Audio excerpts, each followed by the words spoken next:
Well, hello there and welcome to Travels with Geordie. If this is your first visit, my name is Peter Knowles and I live on this classic wooden motor cruiser here in Victoria, British Columbia, along with the loving memory of my pup Geordie, all the while fixing it up for some pretty ambitious cruising someday. If that's the sort of thing you might find interesting, please consider sticking around and subscribing. I'd love to have you.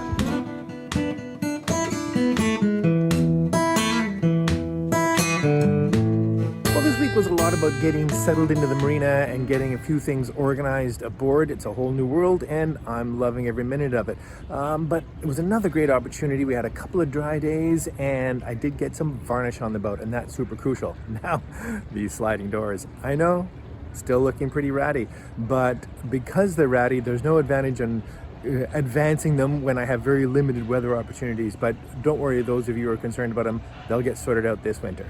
And I don't know what we have for a good day today. Those are some pretty imposing clouds. Indoor work, I think. Indoor work, yeah. Well, hello there, ladies and gentlemen. Fairly mundane project today. Sanding, bright work, and getting a little more varnish on. So I'm just going to work my way along here today. It's a nice, dry, bright, sunny day, which are going to be fewer and fewer. So I just need to get a couple more coats of varnish on, especially the sensitive areas, to make sure I don't undo all the work I did last year.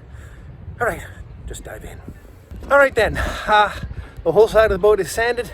I had to do a little harder sanding in just a few spots on some upper edges that we're starting to see some varnish failure. Anyway, so now I have to get the dust off a bit. And what I do for that is I just take a roll of paper towel, in this case it's not a full roll, and I just wet it ever so slightly under the sink tap and let it sort of soak around, and it turns this into an entire tack rag.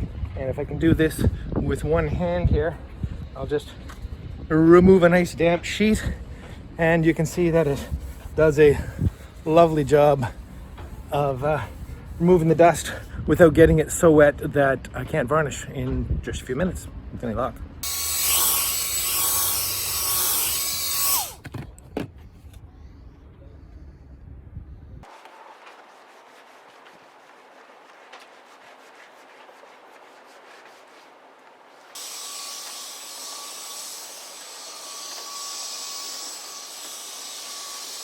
Well, there we go, folks. Those of you who've watched me varnish before, you know that I adhere to the quick and dirty mop it on technique. So in just under 2 hours, I was able to sand, clean and varnish the whole side of the boat. So I'm quite pleased about that. At this time of year, we take whatever opportunities we can to get some varnish on the boat. I definitely left this too late, but I think if I have 2 or 3 more days like this, I'll be able to get the whole boat looked after for the season. Excellent.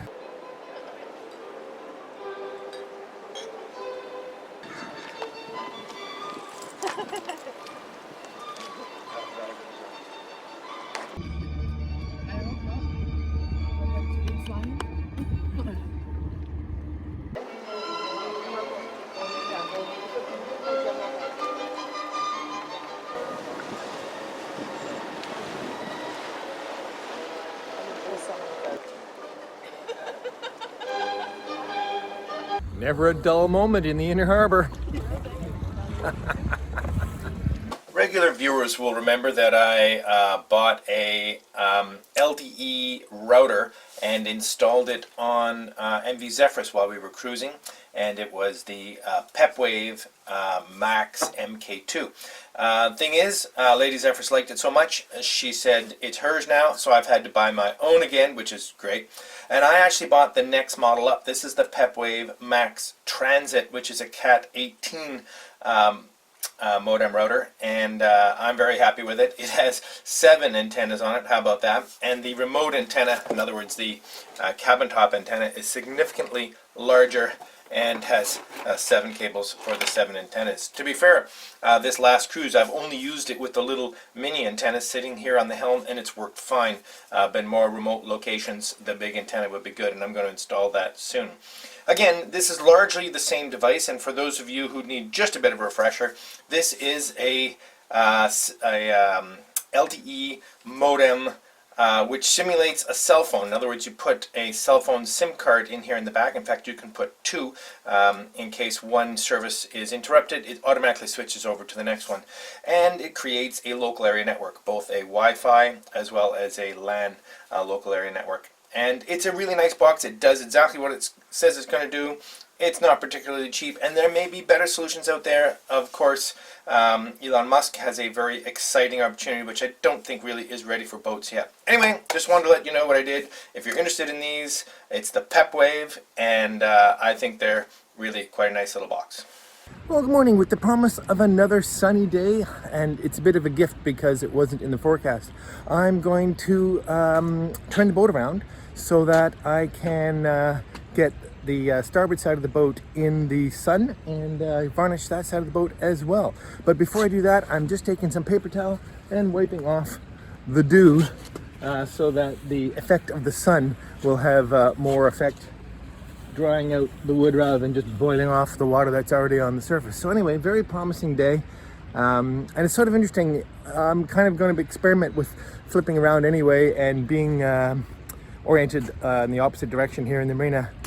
Just to see what I think of it. It's having so much fun here, as you all know. Cheers.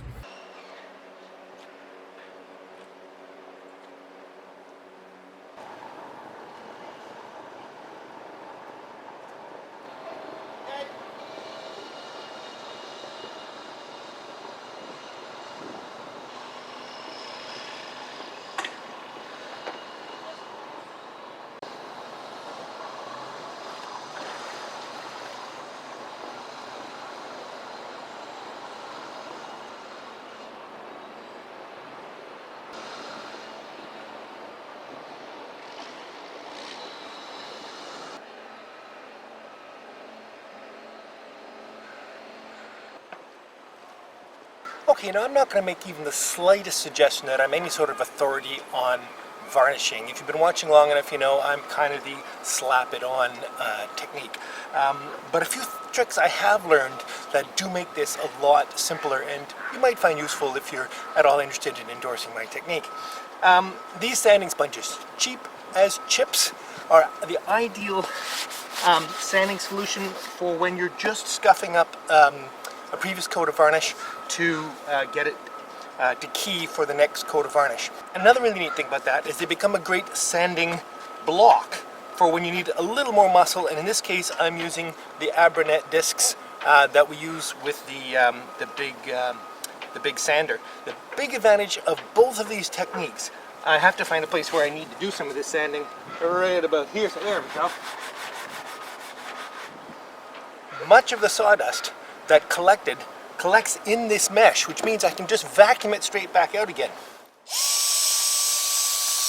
Which not only extends the life of the sandpaper, but vastly reduces the amount of sawdust that might go overboard. And in this marina, that's a good thing. You can also sand the dust right out of the sponge. Easy peasy.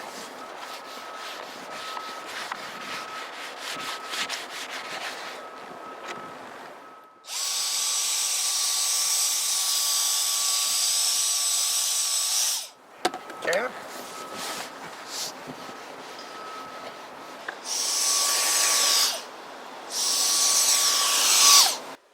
Alright, it's time for a little rainy day comfort food. And I gotta give my friend Lloyd credit for introducing me to gnocchi. I mean, I know the whole world knows about gnocchi, but I really didn't. And I certainly didn't know when you buy it, it comes in this airtight packet and lasts forever. This doesn't need refrigeration, and it doesn't even have a best before date on it. Okay, just a quick way of making a cheesy, bacony, yummy gnocchi something or other. Let's get started with the bacon. So, I have bacon, I have nice sharp cheddar cheese, I have butter because everything I cook is with butter, I have gnocchi, which is basically just some more of this, and I have cream, which is essential to just about everything I do. Okay, so let's get this bacon going in here, just into little bacon bits. So it's just cutting it up into nice little bacon bit sizes. This is really nice bacon from my local butcher. Once you go to good bacon, it's really hard to go back to grocery store bacon. 2 pieces should do. Beauty. Turn that down a hair. Okay. Okay, so I'm pre-cooking the bacon because, like all good comfort food, this is a single pan dish. Now I understand there are different grades of gnocchi. This is kind of a dry, hard, it's potato and, what is gnocchi? Potato and pasta, that's right. And it's hard to believe, but if you put this in boiling water in 2 minutes, it's ready. Extraordinary. But again, my friend Lloyd introduced me to a slightly more clever way of cooking it, which is what I'm going to do here, which means put it in with the minimum amount of water and a schwack of butter.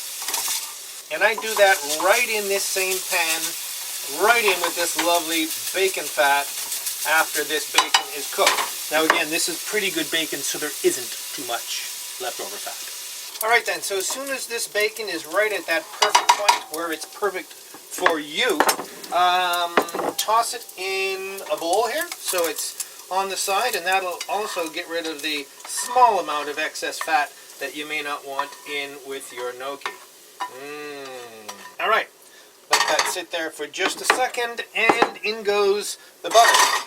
And it's a lot of butter. The reason it's a lot of butter is for 2 reasons. One, I put a lot of butter in everything, and 2, we are going to end up with a bit of a cheese sauce in a bit, and although there'll be no flour, so it's just going to be cream and butter and cheese and the gnocchi. Now, I don't know that much about cooking, and I know even less about gnocchi, but I can tell you that I suspect that the starch on the surface of the gnocchi aids with the sort of binder for the sauce, and that's why you don't have to make a roux, in other words with flour. So I'm going to put a little water in here.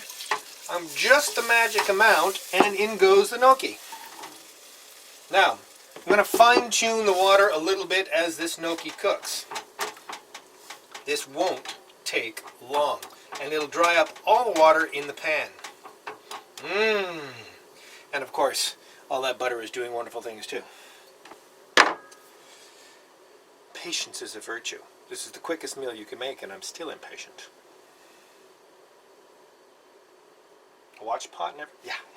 Yeah. Okay, so we got it up to temperature now. That hot water is doing its thing, making this gnocchi into yumminess. It won't be long before there's not much water left in this pan at all. And you can see, if I bring it over to you, you can see that it's really quite a, I don't know if I can tip it enough. It's there's quite a lot of starch in there. It's already fairly thick, and that's the starch from the gnocchi, which is the beginning of the cheese sauce. Basically, I'm making a gnocchi mac and cheese sort of. Anyway, we'll see how this goes. Okay, now I don't have to wait for it to absorb all the water because I know it's going to. So I might as well start melting some cheese in here. But before I can really melt the cheese in, and that's because I have a fear of cracking the cheese, in other words, making the cheese just separate into oil and whatever the other thing it separates into. I have to get the cream in here, and before I can get the cream in here, I have to turn the temperature down a bit because I don't want to boil the cream. But I think we're just about perfect now.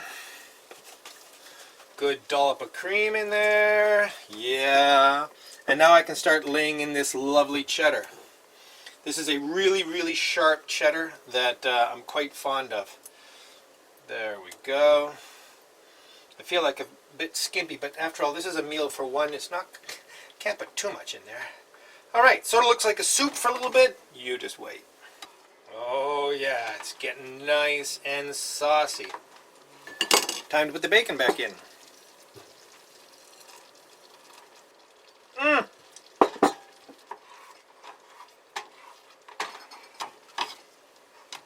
And then before you know it, the sauce has thickened up and reduced a little bit to just that perfect consistency.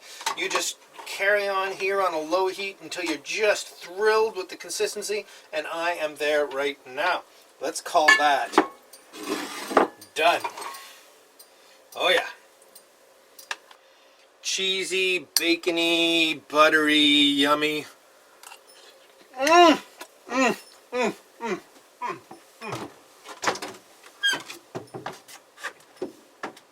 And good morning.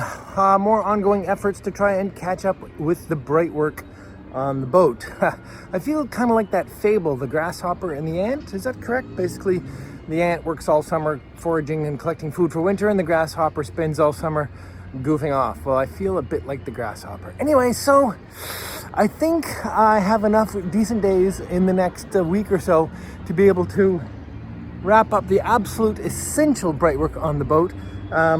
I have the port side varnished one coat. It went really well, and the starboard side I'm hoping to do today. It's been sanded and oiled where I had to go to wood, which is most of the rub rail, and the sky is just clearing enough that I think I'll have enough warm weather for this. It's about noon, and you really at this time of year don't dare put varnish on much later than noon, 1 o'clock maybe. One of the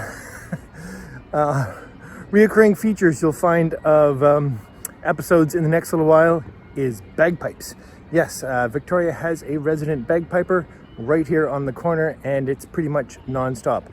Anywhere I had to re-oil, I'm gonna have to just smooth up a little bit with a Scotch-Brite, and that's because the oil is not completely impervious to moisture, and of course with the dew the last well, every single night these days, it does raise the grain just a little bit. So this does a lovely job of just knocking off the worst of the highs so that the varnish will do the best job it can. Well, there we go, folks. Hard and fast bright work, about 2.5 days, not even really.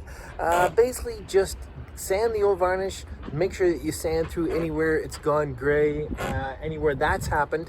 Make sure you get some tung oil on so that you get the color back into the wood, and a coat of varnish. I'm obviously going to try and get more than one more coat of varnish on, but to tell you the truth, I will survive till the spring even just with what it's on here. I made it. It does look so pretty.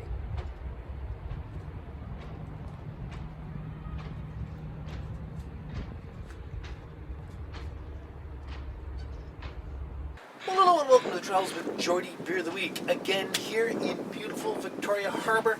Absolutely love it. Let's get straight to the beer. This week from Four Winds, it's Greg, and which is a West Coast IPA, and I've had a few of these. These are really, really yummy. So I'm looking forward to another one. This is a Deceiving Glass.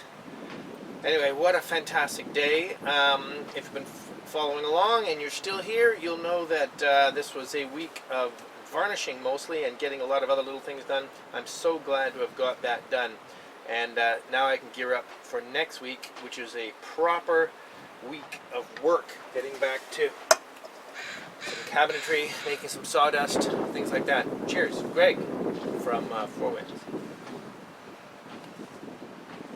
Oh, one of my favorites.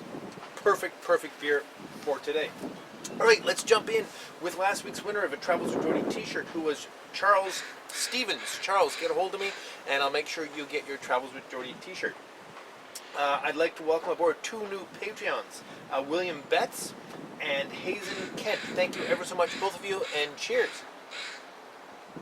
And I was notified about last week's Amazon wish list gift, which was the scampi and bacon fries, which I absolutely adore. In fact, I'm gonna get a bag to eat right now. Anyway, Susan and Keith Meldau were the kind donors of that, so thanks so much, Susan and Keith. Just want to talk a little bit about shop space. As I mentioned last week, I acknowledge that some kinds of work is hard to do on the boat, mainly because anything to do with plywood, a lot of panel work, moving plywood on and off the boat is difficult. Making a lot of noise here is difficult, so I have to go somewhere else to do it. So I've reached out to a few friends, and a few have kindly offered some limited shop space where I can just barely get that kind of stuff done, as well as some other projects that I can't do here just now. The first one may not be all that exciting. For those of you who love the canopy, there's more of that coming.